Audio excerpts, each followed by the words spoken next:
Hi hello, Raju വ്ളോഗ്സിലേക്ക് എല്ലാവർക്കും വലിയൊരു സ്വാഗതം. ഇന്ന് അമ്മ പറയാൻ പോണത് എന്താ വെച്ചാൽ മാർച്ച് 3 ചൊവ്വാഴ്ച നമ്മൾ ആറ്റുകാല് പൊങ്കാല നടക്കുകയാണ് അല്ലേ.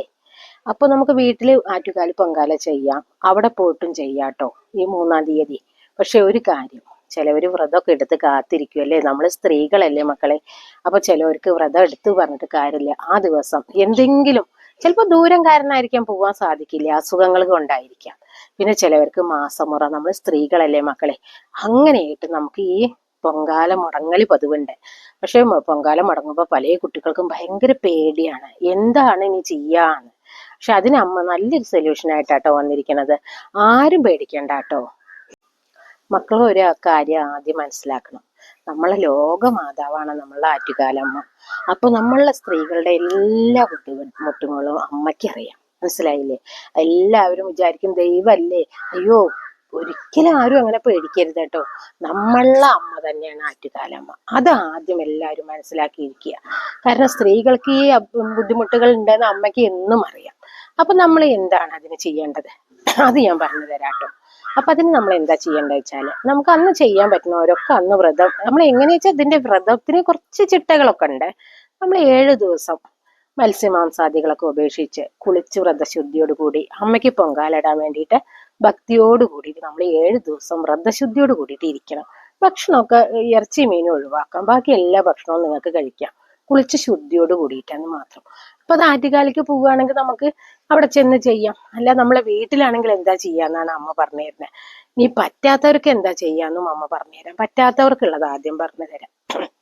ഈ 7 ദിവസം നമ്മൾ വ്രതമൊക്കെ എടുത്തു, പറ്റാതെ വന്നു, തലേ ദിവസം നമുക്കാണ്ട് പീരിയഡ്സ് ആയി, അങ്ങനെയുള്ള കുട്ടികൾ ഭയപ്പെടണ്ട കേട്ടോ. അപ്പൊ നമ്മൾ മനസ്സുകൊണ്ട് അർപ്പിക്കുക ദേവിയോട്, അമ്മേ ഇനി ഞാൻ എല്ലാ വ്രതശുദ്ധിയോട് കൂടി 7 ദിവസം നോമ്പൊക്കെ നോറ്റിരുന്നു, പക്ഷെ എനിക്കിതിനെ സാധിക്കാത്തതുകൊണ്ട് അമ്മ എന്നോട് പൊറുക്കണം. കാരണം ഞാൻ ഒന്നിനും ഒരു ഉത്തരവാദിയല്ല, എല്ലാം അമ്മ തന്നെയാണ് അല്ലേ. നമ്മളെ ഈ കാര്യങ്ങൾ മുഴുവൻ ദൈവങ്ങളുടെ കയ്യിലാണ്, നമ്മളുടെ കയ്യിൽ ഒന്നുമില്ല. അപ്പൊ അത് ആദ്യം മനസ്സുകൊണ്ട് പറയുക. പക്ഷെ നമ്മൾ ആ ദിവസം മനസ്സുകൊണ്ട് പ്രാർത്ഥിക്കാട്ടോ, പുസ്തകം തൊടണ്ട. അപ്പൊ നമ്മൾ ചെല്ലുക, സർവമംഗള മംഗല്യേ ശിവേ സർവാർത്ഥ സാധികേ ശരണ്യേ ത്രയംബകേ ഗൗരി നാരായണീ നമോസ്തുതേ. എന്നിട്ട് നമ്മൾ പൊങ്കാല ഇടുന്നത് മനസ്സുകൊണ്ട് പൊങ്കാല അർപ്പിക്കുക ദേവിക്ക് അന്നത്തെ ദിവസം. അത് കഴിഞ്ഞിട്ട് നമ്മൾ 7 കുളിച്ച് ശുദ്ധമായതിന്റെ ശേഷം നമുക്ക് 3 ദിവസത്തെ വ്രതം പിന്നെ എടുക്കണ്ടു. എല്ലാവരും 7 ദിവസം വ്രതം എടുക്കണം എന്നില്ല, ചിലവർ കാണാം 9 ദിവസം വ്രതം, ചിലവർ 7 ദിവസം, ചിലവർ 3 ദിവസം, അങ്ങനെയാണ് വ്രതം. അതൊക്കെ നമ്മൾക്ക് മനസ്സിന്റെ വിശ്വാസങ്ങളാ മക്കളെ കേട്ടോ. കുളിച്ച് നമ്മൾ രാവിലെ പൊങ്കാലിടുന്നവരുണ്ട്, മനസ്സിലായില്ലേ. പണ്ടൊക്കെ നമ്മൾ അമ്പലത്തിൽ നേദ്യം വെക്കാൻ പോണില്ലേ, അത് നമ്മൾ രാവിലെ കുളിച്ചിട്ടേ ഉള്ളൂ, തലേ ദിവസം വ്രതശുദ്ധി ഒന്നും ആരും നോക്കണില്ല. ചിലവര് പണ്ടാ പുഴയിൽ മുങ്ങി കുളിച്ചിട്ട് അങ്ങനെ ചെയ്യണവരാണ് കാര്യമായിട്ടും അല്ലേ. അപ്പൊ നമ്മള് 3 ദിവസം എടുത്താലും വേണ്ടില്ല, 7 ദിവസം എടുത്താലും വേണ്ടില്ല, 9 ദിവസം എടുത്താലും വേണ്ടില്ല, മനസ്സുകൊണ്ടാണ് മക്കളെ അമ്മയെ നമ്മൾ കൂടുതൽ. ഭക്തിയിൽ കവിഞ്ഞിട്ട് ഒന്നുമില്ല മക്കളെ അമ്മയ്ക്ക്. ഭക്തിയാണ് മക്കളുടെ, ഭക്തിയാണ് അമ്മയ്ക്ക് ഇഷ്ടം, മനസ്സിലായില്ലേ. അപ്പൊ നമ്മൾ എങ്ങനെയാണ് വീട്ടിൽ പൊങ്കാലടുപ്പ് കൂട്ടുക എന്നാണ് ഇനി അമ്മ അടുത്ത് പറഞ്ഞുതരാൻ പോണത്. അപ്പൊ നമ്മള് ആറ്റുകാലിക്ക് പോകാൻ പറ്റാത്തവരെ വീട്ടിൽ എങ്ങനെയാണ് പൊങ്കാലടുപ്പ് കൂട്ടുക എന്നുള്ളതാണ് അമ്മ ആദ്യം പറഞ്ഞു തരുന്നത്. അതിന് മക്കളെ പുതിയ ഇഷ്ടിക വേണം.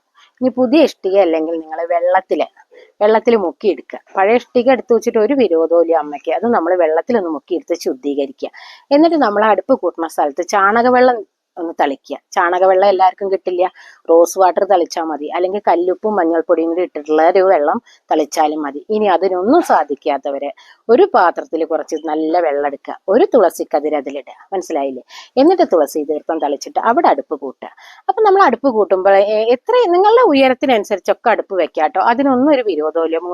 മൂന്ന് കല്ല് വെച്ചിട്ട് നമ്മൾ അടുപ്പ് കൂട്ടും, സാധാരണ എല്ലാവർക്കും അറിയണത് തന്നെയാണ്. പക്ഷെ നമ്മൾ നേദ്യം വെക്കാൻ നിൽക്കുമ്പോൾ കിഴക്കോട്ട് തിരിഞ്ഞു നിന്ന് വെക്കാൻ തരത്തില്, പടിഞ്ഞാറോട്ട് അടുപ്പിന്റെ വാല് വരാൻ തരത്തിൽ നിങ്ങൾ അടുപ്പ് കൂട്ടണം. പിന്നെ തെക്ക് ഭാഗത്തെ മുറ്റത്ത് അടുപ്പ് കൂട്ടരുത് കേട്ടോ, കിഴക്ക് ഭാഗത്ത് അടുപ്പ് കൂട്ടുന്നതാണ് ഏറ്റവും ഐശ്വര്യം. ഇല്ലെങ്കിൽ വടക്ക് ഭാഗത്തും കൂട്ടാം, അത്ര മതി കേട്ടോ. അങ്ങനെ 2 സ്ഥലത്ത് നിങ്ങൾ അടുപ്പ് കൂട്ടാൻ ശ്രദ്ധിക്കുക. ഇനി അതൊന്നും പാകമില്ലാത്തവർക്ക് ചിലപ്പോൾ പടിഞ്ഞാറ് ഭാഗത്തേണ് സൗകര്യം ഉണ്ടാവുള്ളൂ, അതിനും കുഴപ്പമില്ല. പക്ഷെ തെക്ക് ഭാഗത്ത് കൂട്ടുന്നത് കുറച്ച് കരമാണ് കേട്ടോ. ദേവി എല്ലാത്തിനും പുറത്തു തരും നമ്മളെ. അപ്പൊ നമ്മൾ മനസ്സുകൊണ്ട് ദേവിയോട് ക്ഷമാപണം പറയണം ആദ്യം, മനസ്സിലായില്ലേ. ഇന്നോടത്താണ് ഞാൻ അടുപ്പ് കൂട്ടണം, അവിടെ വന്നിട്ട് എനിക്ക് ആ അടുപ്പ് കൂട്ടി പൊങ്കാല ചെയ്യാൻ സാധിക്കാത്തതുകൊണ്ട് അമ്മ എന്നോട് പൊറുക്കണം എന്ന് പറഞ്ഞിട്ട് നമ്മൾ സമസ്താപരാധം ദേവിയോട് പറയണം. അതിന് എന്തൊക്കെ ആവശ്യം ഉണ്ടെന്ന് അറിയോ, പുതിയൊരു മൺകലം നിങ്ങൾ വാങ്ങണം. ആ മൺകലം നമ്മൾ ഒന്നും വേണ്ട, ചന്ദനവും കുങ്കുമവും തൊടിയിച്ചിട്ട് മൺകലത്തിന് നന്നായിട്ടൊന്ന് നമ്മൾ വൃത്തിയിൽ ഒരുക്കുക. ഒന്ന് ഉള്ളു കഴുകിയ പുതിയ മൺകലം വാങ്ങുമ്പോൾ നമ്മളൊന്ന് കഴുകണം കേട്ടോ. ശുദ്ധമായ വെള്ളത്തിൽ കഴുകിയതിന് ശേഷം മഞ്ഞളും ചന്ദനവും ഒക്കെ കുങ്കുമവും ഒക്കെ പാടെ കലർത്തിയിട്ട് നമ്മൾ നല്ല ഒന്ന് മൺകലത്തിന് അണിയിക്കുക. എന്നിട്ട് നമ്മൾ അടുപ്പിന്റെ മുകളിലേക്ക് ആദ്യം വെറും കലം വെക്കരുത്, വെള്ളവും കലം കൂടിയേ വെക്കാവുള്ളൂ. മനസ്സിലായില്ല? ശൂന്യമായ കലം ഒരിക്കലും അടുപ്പിലേക്ക് നിങ്ങൾ വെക്കരുത് കേട്ടോ. വെള്ളം ആദ്യം പാർന്നതിന് ശേഷം കലം വെക്കുക, അങ്ങനെ നിങ്ങൾ വെക്കാവുള്ളൂ. പിന്നെ എന്തൊക്കെ വേണം നമുക്ക്? നല്ല ശുദ്ധമായ ഉണക്കലരി വേണം, ശർക്കര വേണം. അതിലേക്ക് നിങ്ങൾക്ക് പിന്നെ നെയ്യ് മാത്രം ഇട്ടിട്ട് ചിലവർ നേദ്യം വെക്കും, അങ്ങനെയാണെങ്കിൽ കുഴപ്പമൊന്നുമില്ല, അതെടുക്കാം. നമുക്ക് പിന്നെ എന്ത് വേണമെന്ന് പറയും, നാളികേരം ഇടുന്നവരുണ്ട്, അത് വേണമെങ്കിൽ ചിരവി വെക്കണം. പിന്നെ ഏലക്കായ, കൽക്കണ്ട, മുന്തിരി, ഇതൊക്കെ ഭഗവതിക്ക് ഇഷ്ടമാണ്. അതെല്ലാം നിങ്ങൾ കുറേശ്ശെ എടുത്തോളുണ്ട് കേട്ടോ. എന്നിട്ട് നമ്മൾ ഭഗവതി ആദ്യമായിട്ട് നമ്മൾ ഈ അടുപ്പ് കൂട്ടുമ്പോഴും ഭഗവതിയെ നന്നായി മനസ്സിൽ ധ്യാനിച്ചിട്ട് വേണം കേട്ടോ. അപ്പൊ നമ്മൾ എന്താ ചെയ്യണം, ഒരു ലേശം നെയ്യ് ഒഴിച്ചിട്ട് അടുപ്പ് കത്തിപ്പിടിപ്പിക്കാൻ നോക്കണം കേട്ടോ. ഒരു നുള്ളു നെയ്യ് ഒഴിക്കുക വിറകില്, എന്നിട്ട് നമ്മൾ കത്തിപ്പിടിപ്പിക്കുക. അല്ലെങ്കിൽ ഒരു ലേശം പച്ചക്കർപ്പൂരത്തിന്റെ ഒരു കഷ്ണം. കാരണം അവിടുത്തെ പൊങ്കാല അടുപ്പില് അവിടെ ദേവിയുടെ അടുത്ത് കത്തിക്കണതൊന്നും അല്ല, നമ്മൾ നമ്മളെ വീട്ടിലാണ് ഒരുക്കണം. അത് എല്ലാവർക്കും ഓർമ്മ വേണം. അവിടെ നമുക്ക് ഒരടുപ്പിൽ ഒരു അടുപ്പിലേക്ക് ഇങ്ങനെ പകർന്ന് തരികയാണ്. ഇത് അതൊന്നുമല്ല, നമ്മളാണ്. അപ്പോൾ നമ്മൾ ഒരു പച്ചക്കർപ്പൂരോ ഒരു ലേശം നെയ്യൊക്കെ ഉപയോഗിച്ചിട്ട് വേണം അടുപ്പ് കത്തിക്കാൻ ശ്രദ്ധിക്കണം കേട്ടോ.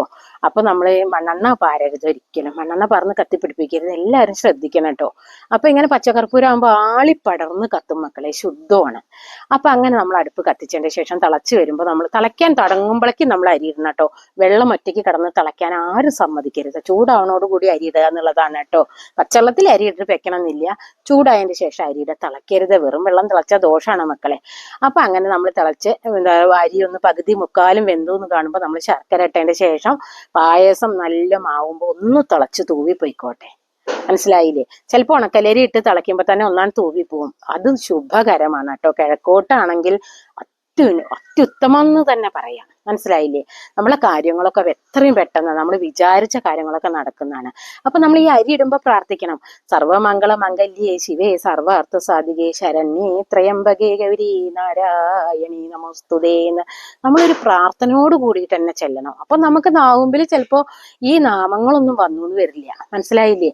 അപ്പൊ ഒന്നും വേണ്ട, എന്റെ ആറ്റുകാലമ്മേ ഭഗവതി കാത്തോളണേന്ന് മാത്രം പറയുക. നമുക്ക് ചില സമയത്തുണ്ട് മക്കളെ, വിചാരിച്ച കാര്യങ്ങളൊന്നും നാവുമ്പിൽ വരില്ല. നമ്മൾ സ്ത്രീകൾ പ്രത്യേകിച്ചും അല്ലേ, എന്തെങ്കിലും വീട്ടിലാവുമ്പോൾ നമുക്ക് ചിന്തകൾ കുറയണം അല്ലേ. നേരെ ഒരു ചാറ്റുകാലിൽ പോയിട്ടാണെങ്കിൽ നമുക്ക് ചിന്തകളൊക്കെ കുറയും. എല്ലാവരും അടുപ്പ് കൂട്ടി കത്തിക്കുന്നത് കാണും നമ്മള്. അപ്പൊ അവിടെ നിന്നൊക്കെ നാമജപങ്ങൾ ഉയരും. അപ്പൊ നമുക്ക് സുഖമാണ്, കൂട്ടത്തിലാണ് നാമം ജപിക്കാൻ പറ്റും അല്ലേ. അല്ലെങ്കിൽ അമ്മേ നാരായണ, ദേവി നാരായണ, ലക്ഷ്മി നാരായണ, ഭദ്രേ നാരായണ എന്ന് പറയുക. പിന്നെ ആറ്റുകാലിൽ നമ്മൾ തീ കത്തിക്കണ സമയം, അടുപ്പ് തീ കത്തിക്കണ സമയമൊക്കെ നമ്മൾ 3-ാം തീയതി വീട്ടിലിരുന്ന് നമ്മൾ ചെയ്യുകയാണെങ്കിൽ അടുപ്പ് കത്തിക്കണ സമയമൊക്കെ നമ്മൾ അറിയുന്നുണ്ടാവും, ടിവിയിലൊക്കെ കണ്ടിട്ടോ. ആ സമയത്ത് നിങ്ങൾ തീ കൂട്ടാൻ ശ്രദ്ധിക്കുക. മനസ്സിലായില്ലേ? അവിടെ നേദ്യം എപ്പോഴാണോ ഭഗവതിക്ക് പൂജിക്കണേ ആ സമയം നമ്മൾ അറിയും. അപ്പോൾ ആ സമയത്ത് നമ്മൾ വീട്ടിലും പൂജിക്കുക ദേവിക്ക്. ഈ പായസമൊക്കെ വാങ്ങി വെച്ചതിന്റെ ശേഷം ഒന്നും വേണ്ട മക്കളെ, ശുദ്ധമായ ജലവും ഒരു തുളസി കതിരും എടുത്ത് ഒരു ലേശം ചന്ദനമൊക്കെ എടുത്ത് നമ്മൾ ഒരു വാഴയിലയിൽ വെച്ചിരുന്നാൽ മതി. എന്നിട്ട് നമ്മൾ പ്രാർത്ഥിച്ചിട്ട് ഭഗവതിക്ക് തീർത്ഥം ശുദ്ധീകരിക്കുക പായസം. എന്നിട്ട് നമ്മൾ തുളസി കതിരൊക്കെ അതിലേക്കിട്ട് പ്രാർത്ഥിച്ചാൽ മതി മക്കളെ. ഭഗവതിയോട് നമുക്കൊന്നും പറയാറിയില്ല, നമ്മളുടെ ഭാഷയിൽ പറയുക, ഭഗവതി ഓടി വന്ന് ഞാൻ വെച്ച നേദ്യം കഴിക്കണേ, സന്തോഷമായി കഴിക്കണേ അമ്മ. മക്കളെ ആറ്റുകാലൊന്നല്ല അമ്മ ഉള്ളൂ, അമ്മ നമ്മളെ മുറ്റത്തും വന്ന് കഴിക്കും ശുദ്ധമായ സ്ഥലത്ത്. കാരണം നമ്മൾ ഒരു ലേശം തീർത്തൊക്കെ തളിച്ച് ശുദ്ധീകരിച്ചിട്ടല്ലേ അടുപ്പ് കൂട്ടണേ. ആരും പേടിക്കണ്ട. അപ്പൊ ഭഗവതി നമ്മളെ പ്രസാദം കഴിക്കാൻ വരും മക്കളെ എല്ലാവരും. അപ്പൊ ഭഗവതി എന്താ വെച്ചാൽ മനസ്സറിഞ്ഞ് പ്രാർത്ഥിക്കണം. അപ്പൊ നിങ്ങൾക്ക് പ്രാർത്ഥിക്കാൻ കുറെ കാര്യങ്ങൾ ഉണ്ടാവും അല്ലേ. എന്തൊക്കെ കാര്യങ്ങൾ നടക്കാനാണല്ലേ നമ്മൾ ദേവിക്ക് പൊങ്കാല ഇടണേ. അപ്പൊ ആ കാര്യങ്ങളെല്ലാം മനസ്സൊരുക്കി നിങ്ങൾ ഈ സമയത്ത് പറഞ്ഞുകൊണ്ടേയിരിക്കണം കേട്ടോ. ദേവിയോടെ എന്തൊക്കെയാണോ ആഗ്രഹങ്ങളൊക്കെ എല്ലാം പറഞ്ഞോളൂ. ദേവിയുടെ കായ്ക്കൽ നിങ്ങളാണ് സമർപ്പിച്ചോളൂ. എന്നിട്ട് വേണം നിങ്ങൾ ഈ നേദ്യം ദേവിക്ക് കൊടുക്കാൻ. മനസ്സിലായില്ലേ? അപ്പൊ ഈ പൊങ്കാലയുടെ ദിവസം ചെയ്യാൻ പറ്റാത്ത ആൾക്കാരെ എപ്പോഴാ ചെയ്യാന്നുള്ളൊരു ചോദ്യം ആഴ്ചകളൊക്കെ ചോദിക്കും കുട്ടികളെ. അപ്പൊ നിങ്ങൾ ആരും പേടിക്കേണ്ട മക്കളെ. ഏത് ചൊവ്വാഴ്ചയും ഏത് വെള്ളിയാഴ്ചയും, ചൊവ്വ വെള്ളി ഈ 2 ദിവസങ്ങളിലാണ് ദേവിക്ക് നേദ്യം വെക്കാൻ പറ്റുക കേട്ടോ.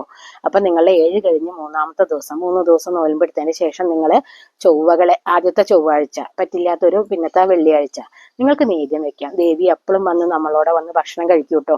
എന്നിട്ട് എല്ലാവർക്കും പ്രസാദം കൊടുക്കണോടുകൂടി നിങ്ങൾ ആറ്റുകാല പൊങ്കാല ചെയ്തു. പക്ഷെ നിങ്ങൾക്ക് എന്തെങ്കിലും ഒരു ആഗ്രഹം മനസ്സിലുണ്ടെങ്കിൽ നിങ്ങൾക്ക് മനസ്സിലാവും മക്കളെ, അടുത്ത കൊല്ലത്തെ പൊങ്കാലയുടെ ഉള്ളിൽ ആ കാര്യം നടന്നിരിക്കും.